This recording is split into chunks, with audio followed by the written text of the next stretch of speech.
Maryam Ayad, she says she didn't know that what she was signing when her husband required her to sign a prenup. So I'm assuming you believe her because of the way many women are treated under Islam. Yeah, I actually would be inclined to, I'd be inclined to believe her more than, in other circumstances and in other situations for the reasons that you mentioned, because women are habitually misused and easily and often lied to. In fact, Muhammad himself, in one of the canonical hadiths, or basically his sayings and words and deeds, said that lying is permissible in 3 circumstances, and one of them is to your wife. So that's actually part of the Islamic worldview. So I believe that it makes sense that, she got probably a big document. And I think the actual argument is that she thought it was a duplicate that she was signing. So she didn't maybe see the stipulation about Sharia. So that's logical, and I would be inclined to believe her. And, I don't recall any previous case in the USA where a judge sent a dispute between Muslims to an Islamic tribunal, especially in Texas of all places. So does this set a precedent, Ray? What are the consequences for people here in the United States?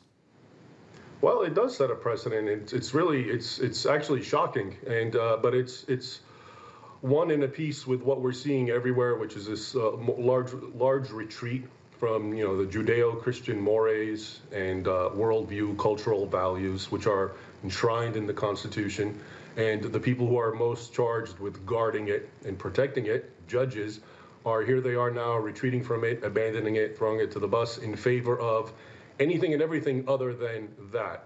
I think you'd agree with me, we see that in a lot of different circumstances and situations outside of this particular one, where anyone who's not part of the Western Christian, Judeo-Christian framework, is his ways, his cultural norms take precedence, including here on U.S. soil. And to underscore this, the audience should understand what Sharia law is. Sharia is really the antithesis of the Western worldview. It's draconian.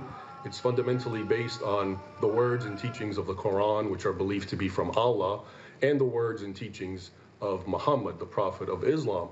And, if you look at his words and teachings as well as the Quran, they are basically things that are very 7th century, definitely pre-enlightenment type stuff. So the Quran and Muhammad permit the sexual enslavement, the concubinage of women, infidels during jihads.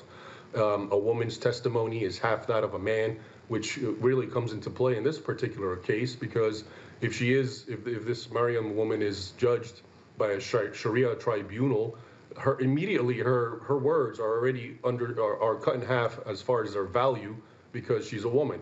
Muhammad said most of the denizens of hell are females. So there's the long and short of it in this case is there's a very misogynistic strain in Sharia law. And so when this American judge relegates her case to be interpreted and judged by Sharia law, she's essentially condemning her.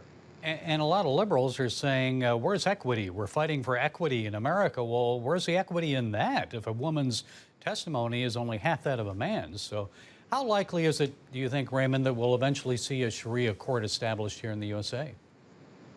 Well, there's elements of that, not necessarily in the USA, but in Western nations, in the UK, you have elements of that already, and so it wouldn't be shocking to see that also coming eventually into the United States. And this particular case is, in many ways, such a sort of precedent. Again, it favors Sharia law. And they say it has no effect on non-Muslims, but I'm assuming you know otherwise. Tell us about that. Well, sure. Again, Sharia law, which is Islamic law, is just as it's inherently misogynistic, it's also inherently anti-infidel. And so if you're infidel just means a non-Muslim. So if you're a non-Muslim and in any way, shape, or form, you also are being judged somehow under Sharia law. You also are at the short end of the stick. Okay, author, Islam historian, and Middle East analyst Raymond Ibrahim. Thank you, Raymond, for sharing your time and insights with us.